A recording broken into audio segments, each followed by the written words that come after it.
Olá pessoal, tudo bem? Vamos então para mais um bloco de processo civil, parte geral. Nós estávamos falando na última aula quando que a jurisdição brasileira seria competente para julgar uma causa. Vocês se lembram que nós vimos que por vezes as pessoas podem nem residir no país, nem ser brasileiras, mas utilizar da jurisdição nacional para solucionar eventual conflito, quando, por exemplo, um estrangeiro tem uma propriedade no Brasil, né, ou tem uma renda fixa aqui no nosso território, né, o judiciário brasileiro ele se torna competente para julgar. E vocês também se lembram que a gente encerrou falando da competência exclusiva da autoridade judiciária brasileira. Então, diferentemente naqueles casos em que podia existir uma conversinha aqui, ali para ver onde era mais conveniente ajuizar aquele processo, aqui não. Aqui é uma competência exclusiva que nós vamos ver a partir de agora.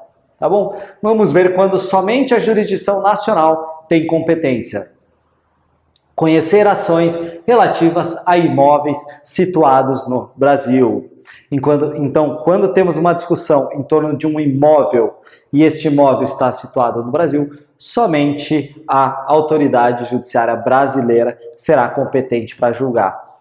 E faz sentido isso, né, pessoal? Convenhamos, vamos pensar às vezes numa ação possessória, né, enfim, uma ação que envolve uma fazenda muito grande e que às vezes tem um interesse brasileiro em fazer uma reforma agrária, talvez redistribuir aquela terra. Você não pode pegar e deixar isso na mão da competência, por exemplo, na opção das partes de utilizar a Argentina para nos sacanear com aquela terra. Então, sempre que os imóveis são situados no Brasil, somente a autoridade judiciária brasileira terá competência para julgar aquele caso.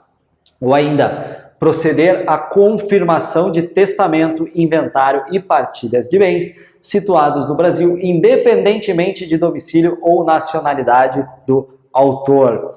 Isso aqui é muito importante também, foi muito utilizado no nosso direito, porque é comum, e eu imagino que boa parte de vocês também, tenham avós, né, ou antepassados que vieram de outros países, né, e começaram a colonizar no Brasil. Essa geração dos nossos pais, a nossa geração, pegou muito essa migração, né, de pessoas. Então, quando versaram um testamento, né, a pessoa deixou em vida, ou até mesmo um inventário depois dos bens da pessoa, partilhas de bens situados no Brasil, independentemente, né, da nacionalidade dos avós, dos bisavós, a competência é exclusiva da autoridade brasileira.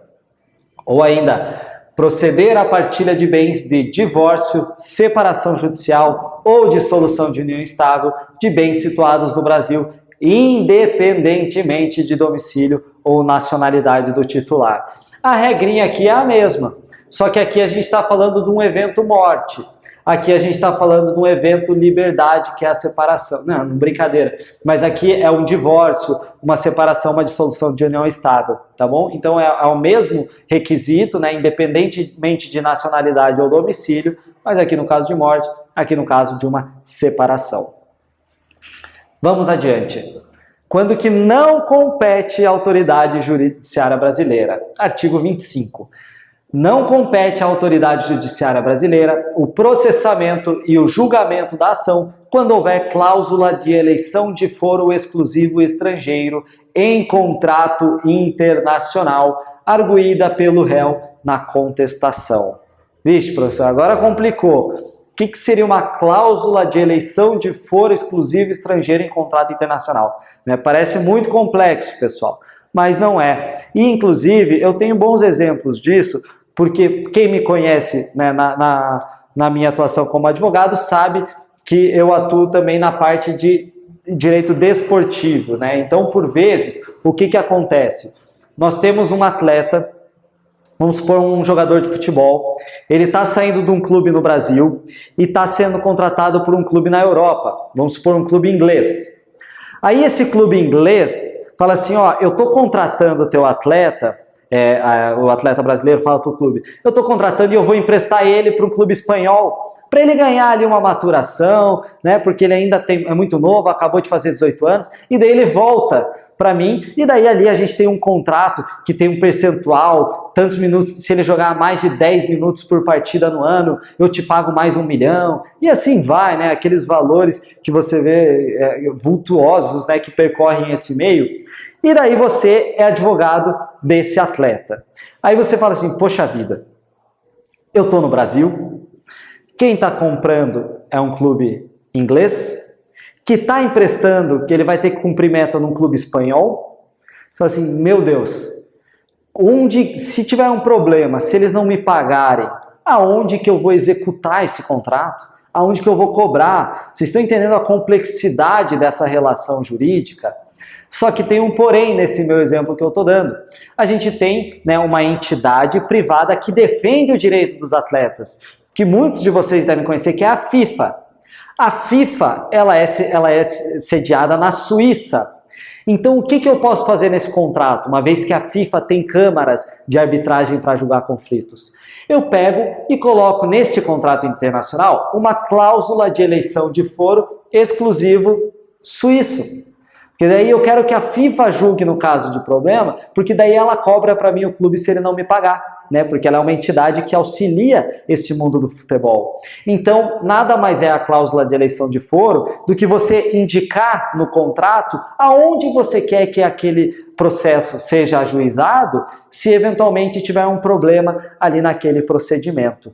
Tá bom? Então isso que é a cláusula de eleição de foro. A partir do momento que eu coloco essa cláusula no contrato, eu abro mão, porque não compete à autoridade judiciária brasileira processamento e julgamento da ação quando houver cláusula de eleição de foro exclusivo estrangeiro em contrato internacional. Entendido, pessoal? Parece complicado, mas não é. Não é mesmo? Vamos adiante agora, falar um pouquinho de cooperação internacional. A cooperação internacional ela é muito importante aqui no nosso ordenamento, sobretudo quando a gente está falando de relações jurídicas envolvendo empresas de dentro do país com empresas situadas no exterior. Imagine que você precisa, dentro de um processo em que a autoridade, em que o Poder Judiciário brasileiro é competente para julgar, mas você precisa ouvir testemunhas fora do país. Aí você fala assim, meu Deus, como que eu faço isso? Aí você conta com uma cooperação internacional para a prática de certos atos do nosso processo civil. Então, desde que, claro, você não esteja ofendendo uma norma processual do país que você está pedindo a cooperação, você pode se valer de certos atos. Então, aqui temos algumas características dessa cooperação internacional, quase que princípios que devem ser observados no caso de cooperação internacional. Primeiro aqui nós temos o devido processo legal. Então, assim como ocorre no Código de Processo Civil Brasileiro, no caso de cooperação internacional, deve ser observado o devido processo legal. Segunda, igualdade de tratamento entre nacionais e estrangeiros, né? O que ele está dizendo aqui? Não pode ter sacanagem por parte do país onde você está pedindo aquela cooperação só para beneficiar o seu cidadão. Então, assim como nós tínhamos lá no início as nossas fortalezas do CPC aqui e também os princípios que dizia da paridade de tratamento entre as partes, aqui também deve existir essa igualdade independentemente da nacionalidade da pessoa. Outra coisa, publicidade, pessoal. Isso é muito importante. Você precisa saber exatamente o que é que aquela entidade internacional está fazendo, né? Imaginem que estivéssemos litigando aqui com países do Oriente Médio. Desculpem. Com uma cultura totalmente diferente e um país, sobretudo, muito fechado, né? Você não sabe exatamente o que acontece. As eleições só elegem a mesma pessoa a vida inteira, né? Então é muito complicado, por isso que a publicidade ela deve prevalecer nesses acordos de cooperação internacional. Devido à transmissão de informações, deve ficar sempre muito claro o que está acontecendo lá fora.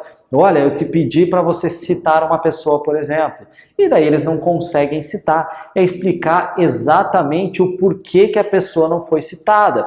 Quando isso acontece dentro da jurisdição brasileira, se a citação foi feita por carta, mediante AR, o carteiro, né, a pessoa responsável dos Correios, vai até a casa da pessoa, não encontra ninguém para assinar o AR. Ele sempre identifica ali se a pessoa se mudou, se a pessoa não foi encontrada no local, ele indica os horários e os dias que ele tentou ir na casa da pessoa, não é mesmo? Então aqui deve ser feita essa devida transmissão de informações também na cooperação internacional. E por fim, aqui embaixo, autoridade central para recepção e transmissão dos pedidos. Isso é uma norma, uma determinação procedimental para deixar muito claro que, poxa vida, concentre em uma autoridade aí todos esses pedidos para que eu saiba exatamente com quem eu devo falar, até para que a gente possa manter a paridade de tratamento, devido ao processo legal. Eu preciso saber exatamente com quem que eu estou falando e qual é a competência daquela pessoa. Não quero ficar falando cada hora com uma pessoa, com uma entidade, porque senão a gente vai se perder aqui dentro desse processo. Então, tem que ter essa autoridade central, ok? Então, aqui a gente vê os requisitos da cooperação internacional. A cooperação jurídica internacional terá por objeto, então, quais os atos que essa cooperação jurídica internacional podem praticar? Esse aqui eu já dei o exemplo, né? Da citação no processo, intimação e notificação judicial e extrajudicial. Pode também fazer colheita de provas e obtenção de informações. Essa colheita de provas, ela é muito importante porque às vezes você tem testemunhas no processo que são domiciliadas no exterior. Então daí você pode eventualmente convocar uma videoconferência ou uma audiência lá e daí a gente recebe todas as informações do Brasil.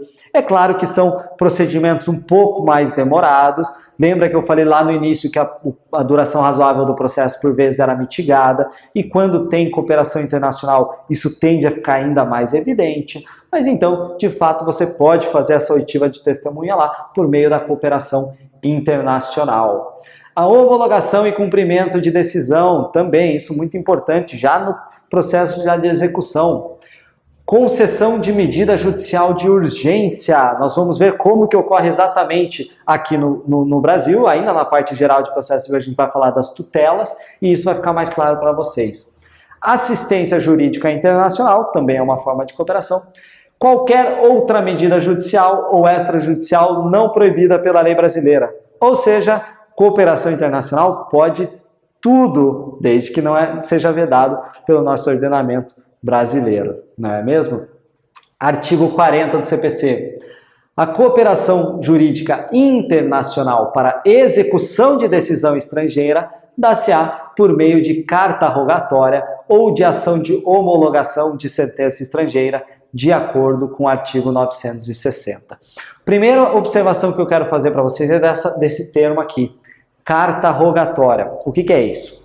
Quem já faz estágio sabe que existe algo chamado de carta precatória dentro do nosso processo. O que é a carta precatória? Vamos imaginar o seguinte problema. Vamos supor que você está com um processo em Curitiba e você está tentando citar o réu. E daí você não localiza o cara, você achava que ele morava em um lugar, indicou o endereço, o porteiro falou que ele se mudou, e daí você pede um ofício para o Banco Central. Fala assim, Banco Central, me mostra aqui onde ele tem conta bancária e peça para que os bancos falem onde está o endereço de cadastro dele. E daí você vê que tem um endereço de Foz do Iguaçu, dá, sei lá, 800 quilômetros de Curitiba, é longe. Embora seja no estado do Paraná, mas está na outra extremidade. E daí você quer pedir para que um oficial de justiça cite esse cara. Será que seria razoável que o juiz de Curitiba pedisse para o oficial de justiça do cartório sair de Curitiba, viajar 800 quilômetros para tentar citar esse réu? Não faria sentido, né? Então, como que os cartórios vão se comunicar? O cartório de Curitiba expede uma carta precatória para o cartório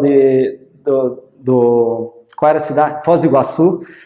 E o cartório de Foz do Iguaçu vai pedir para o oficial de justiça de lá cumprir isso. Então a carta precatória ela é um meio de comunicação entre os lugares, né, entre os judiciários brasileiros. A carta rogatória ela tem a mesma finalidade, mas esse nome, rogatória, ela nos diz que é uma comunicação internacional. Aqui a carta precatória era uma comunicação externa. Lá, a partir de agora, é uma comunicação internacional.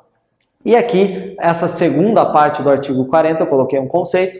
A homologação de decisão estrangeira será requerida por ação de homologação de decisão estrangeira, salvo disposição especial em sentido contrário prevista em tratado. O que eu quero dizer aqui? Imagina que, por meio de uma cooperação internacional em que nós estamos cooperando, saiu uma decisão estrangeira que diz respeito a alguma coisa situada no país, a gente pede para que a gente possa executar essa ação aqui, essa decisão aqui, não é automático, tá? Você precisa pedir autorização da Justiça Brasileira para executar uma decisão que veio de fora.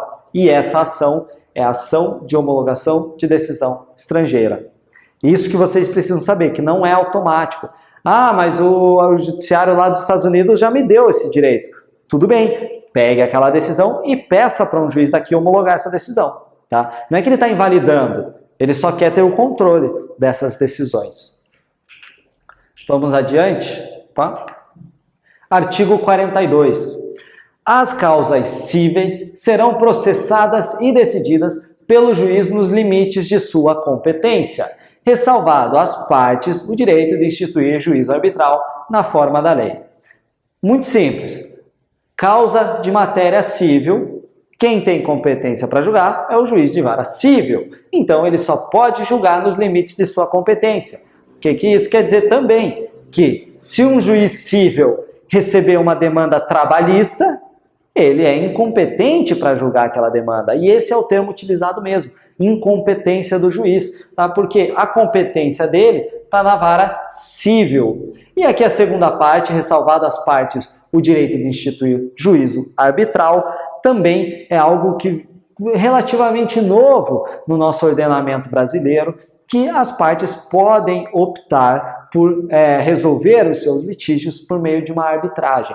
Ou seja, você se vale de uma câmara privada. E daí, geralmente, cada parte nomeia um árbitro, tem um árbitro da câmara e ali eles vão decidir o processo. É um procedimento que, por vezes, ele é mais caro, mas, na maioria das vezes, ele é mais rápido. Então, hoje em dia, é cada vez mais comum cláusulas arbitrais nos contratos. As pessoas querem fugir do judiciário, dessa demora excessiva que a gente encontra dentro aqui da nossa máquina do judiciário. Também aqui uma observação, determina-se a competência no momento do registro ou da distribuição da petição inicial. Vocês vão ver que o endereçamento da petição inicial é um dos requisitos intrínsecos de uma petição inicial. Então, lá em cima da petição, primeira coisa que você vai fazer quando for digitar uma petição inicial, vocês vão ver isso depois com a professora Cris na parte especial. Mas só adiantando aqui minimamente, você vai ter que escrever para onde você está endereçando aquela petição inicial. Mas você não vai dizer especificamente o cartório. Se é uma demanda civil, eu sei que a competência é do juiz da vara civil, então você vai distribuir o processo entre as varas cíveis. Ou seja, o distribuidor, que é chamado, ele pega teu processo e ele realiza um sorteio entre as varas ali do fórum. E isso, existe um motivo para que seja feita dessa forma, por meio desse sorteio. E o motivo é muito simples. Imaginem que você está ajuizando uma ação contra uma seguradora de veículos porque eles se negaram a reparar o teu veículo no caso de uma colisão, entenderam que você foi o culpado da batida. Ou que você tinha ingerido bebida alcoólica, enfim, por uma série de motivos a seguradora pode negar ao segurado ali a apólice. O que acontece nesse caso? Vamos imaginar que você olha para o juiz da 7ª Vara Civil de Curitiba e você sabe que ali as decisões tendem a ser pró-segurado. Mas se cair na 10ª Vara Civil, você sabe que aquele juiz ele é pró-seguradora. Então eu, como espertão, eu vou distribuir meu processo, vou endereçar para a 7ª Vara Civil. Não pode. Você precisa respeitar este sorteio, essa distribuição do processo. Tá? Isso faz parte da imparcialidade do juiz. Então você não pode querer dar uma de espertão. O distribuidor, o cartório do distribuidor vai receber o teu processo e vai distribuir. Ok? Vamos adiante, artigo 46. Eu tive que colocar aqui, espremer dentro do mesmo slide, porque é importante que a gente tenha uma linha de raciocínio aqui. Artigo 46. a ação fundada em direito pessoal ou em direito real sobre bens móveis será proposta, em regra, no foro de domicílio do réu. Olha só, chamo a atenção de vocês para isso aqui. Estamos falando de bens móveis. Bens móveis, via de regra, foro de domicílio do réu. Não confundam isso na hora da prova. Então, sempre que você estiver num processo litigando, porque você tem direito a um violino, por exemplo, você pagou, mas não recebeu, é um bem imóvel, você deve ver onde é o domicílio do réu, porque lá é o juízo competente para julgar. Parágrafo 1º. Tendo mais de um domicílio réu, tendo mais de um domicílio, o réu será demandado no foro de qualquer deles.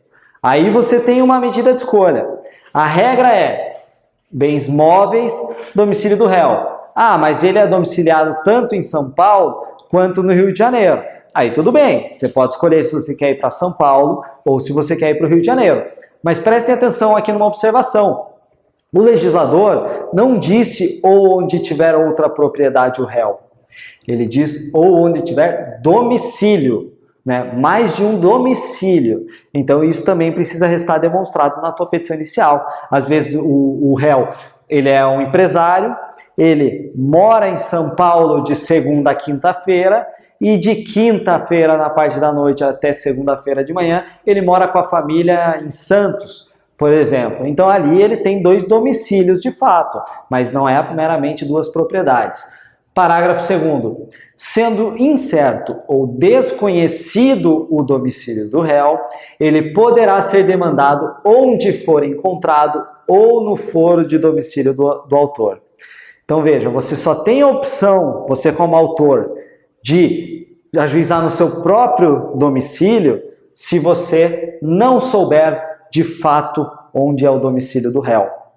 Vejam, por que existem essas regras? Por que por horas a gente percebe o autor tende a ser prejudicado, né? Sempre tem que ser na casa do réu. Porque antigamente, e eu digo antigamente, voltando pouco tempo, antes de uma pandemia vivida, as audiências eram presenciais. Então esses atos, poxa, se você demanda contra o réu, você tem que provar que você tem direito. Né? Porque o réu, teoricamente, ele só recebeu uma carta de citação ali de um processo. Então, nada mais natural que se você acha que você tem direito, você teria que ir até o réu, na cidade dele, realizar audiência, para daí nós vermos exatamente quem é que tem direito. Então, por isso que existem essas regras. Hoje em dia não, tá tudo mais fácil, né? Tem audiência virtual, eu já fiz audiência pelo WhatsApp, né? O cartório cria um grupo no WhatsApp e faz uma videochamada com todo mundo ali. Então tá tudo muito mais fácil. Mas é por isso que era tão engessado isso lá em 2015. Parágrafo 3º. Quando o réu não tiver domicílio ou residência no Brasil, a ação será proposta no foro de domicílio do autor. E se este também residir fora do país, né, fora do Brasil, a ação será proposta em qualquer lugar. Veja, quando a gente estava falando das competências um pouquinho para trás, desculpem, eu falei que podia ocorrer de nenhuma das partes residir no país, mas quando a entrega da obrigação, né, a conclusão daquela obrigação se desse dentro do território nacional, teria competência a jurisdição brasileira. Aqui é a mesma coisa. Veja, ninguém tem domicílio no país, então a ação pode ser proposta em qualquer foro, desde que esteja dentro daquelas regras de competência que nós vimos há pouco, não é mesmo? Parágrafo 4º. Havendo 2 ou mais réus com diferentes domicílios, serão demandados no foro de qualquer deles a escolha do autor. Daí sim o autor pode escolher aonde que vai distribuir aquela demanda. Você tem um réu em São Paulo, um réu no Rio de Janeiro, cabe ao autor falar, olha, passagem mais barata dá para São Paulo, né? Vamos para São Paulo, por exemplo. Parágrafo 5º, por fim, a execução fiscal será proposta no foro de domicílio do réu, no de sua residência ou no lugar onde for encontrado. Tá bom? Então, aqui nos casos de execução fiscal, vocês já sabem, a execução fiscal ela é demandada por uma pessoa jurídica de direito público, né? A gente tem os entes federativos, quem cobra, quem tem competência para cobrar tributo somente a União, Estados, Município e Distrito Federal. Então essa regra só deve ser observada pelos entes públicos, não é mesmo? Artigo 47, ainda sobre competência. Para as ações fundadas em direito real sobre bens imóveis. Eu acabei de apagar a marcação lá, que era muito importante, dos bens móveis. Agora vocês precisam saber que aqui estamos falando sobre bens imóveis. Bens móveis, regra geral, no local de domicílio do réu. E daí a gente viu as exceções ali nos parágrafos daquele artigo. Agora, bens imóveis, local de situação da coisa. Vocês se lembram que quando as pessoas eram estrangeiras, independente do local, se elas estivessem litigando sobre um bem imóvel, a competência era exclusiva da Justiça brasileira. E mais do que isso, agora a gente está indo além. A competência é do local de situação da coisa. Entendeu? É cada vez mais específico quando estamos falando de bens imóveis, bens imóveis. Então, parágrafo 1º, o autor pode optar pelo foro de domicílio do réu ou pelo foro de eleição, se o litígio não recair sobre direito de propriedade, vizinhança, servidão, divisão e demarcação de terras e denunciação de obra nova. Então, tirando todos esses requisitos, daí o autor poderá escolher, que é muito difícil isso acontecer.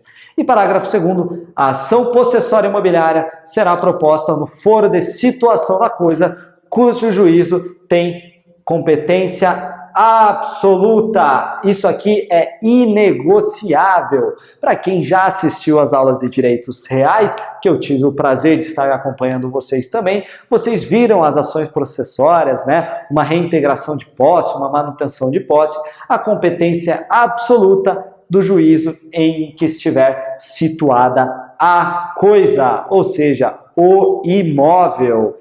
Ok, pessoal? Deixa eu apagar então aqui, mas vocês não vão se esquecer dessa regra, né? Dos bens móveis, via de regra, domicílio do réu. Bens imóveis, via de regra, local de situação da coisa. Lembrando que, em caso de ações possessórias, que falamos de todas elas lá nas aulas de direitos reais, neste caso, somente onde estiver situada a coisa é que terá competência para julgar.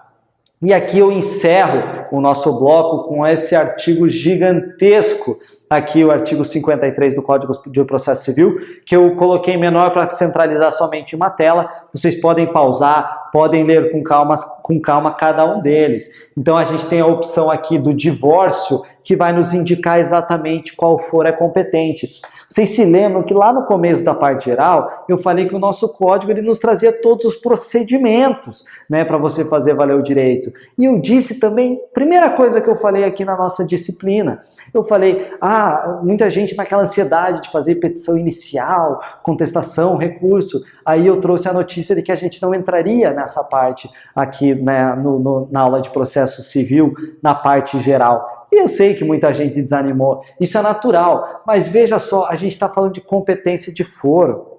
Eu falei aqui que a primeira coisa que você vai observar quando for digitar uma petição inicial, primeira coisa é o endereçamento, é você avisar para o juiz para onde você está mandando. No primeiro requisito da petição inicial, se você não sabe a parte geral do processo, você ia travar, você sequer saberia endereçar a petição. E aqui o artigo 53, ele praticamente esgota. Ele fala que na ação de divórcio, separação, anulação de casamento ou reconhecimento e dissolução instável, será competente o foro de domicílio do guardião do filho incapaz. Então, tendo um filho incapaz, absolutamente incapaz, menor de 16 anos, você vai ter que olhar quem está com a guarda do filho, aonde que a pessoa que tem a guarda do filho está morando, e lá vai ser o foro competente. Ou, se não tiver filho incapaz, o último domicílio do casal. Então, não tendo criança, você vê onde o casal estava morando, e lá vai ser o foro competente. Ou do domicílio do réu, se nenhuma das partes ainda residir no domicílio do casal. Aí você vê quem que é o réu da ação. Aqui muito importante, Lei Maria da Penha de 2016. A vítima de violência doméstica e familiar será, o local do domicílio da vítima será o foro competente para resolução dessa disputa, né? Ou ainda, é competente o foro de domicílio ou residência do alimentando para a ação em que se pede alimentos. Então, se o menor pede alimentos para o pai, né, para pagar a pensão alimentícia, né, que a gente chama, é o domicílio dele. Ou ainda, do lugar, letra A, onde está a sede para a ação em que for a ré pessoa jurídica, né? Então, não sendo uma pessoa física, né, sendo uma empresa, você vê onde é a sede e lá é o foro competente. Agência ou sucursal de pessoa jurídica, a gente já deu exemplo em outras aulas do Banco Santander, que tem agência no Brasil, é um banco espanhol com agência no Brasil, você vê onde tem agência e lá vai ser foro competente. Onde exerce suas atividades para ação em que for pessoa ou associação sem personalidade jurídica. Onde a obrigação deve ser satisfeita para ação em que lhe exigir o cumprimento. A gente deu o exemplo do porto, né, de Paranaguá, uma mercadoria da China que vai para o Uruguai. Onde foi entregue? Porto de Paranaguá. Também é o foro competente. Residência do idoso para causa que veste sobre direito previsto no respectivo estatuto, que estamos falando do estatuto do idoso. A gente falou que as audiências tinham toda uma logística de mobilidade, né? As pessoas teriam que ir até a audiência, e aqui prestigiando, né? Reconhecendo que o idoso ele deve ter ali resguardado o seu conforto também, você deve demandar lá no foro de residência do idoso. Da sede da serventia notarial de registro, quando você está demandando contra um cartório, né? O cartório de registros públicos. Do lugar ou ato para ação de reparação de dano, em que for réu administrador ou gestor de negócios alheios, ou de domicílio do autor ou do local do fato para ação de reparação de dano sofrido em razão de delito ou acidente de veículos, inclusive aeronaves. Leiam mais uma vez isso tudo com calma e a gente segue no próximo bloco. Obrigado, pessoal. Até a próxima.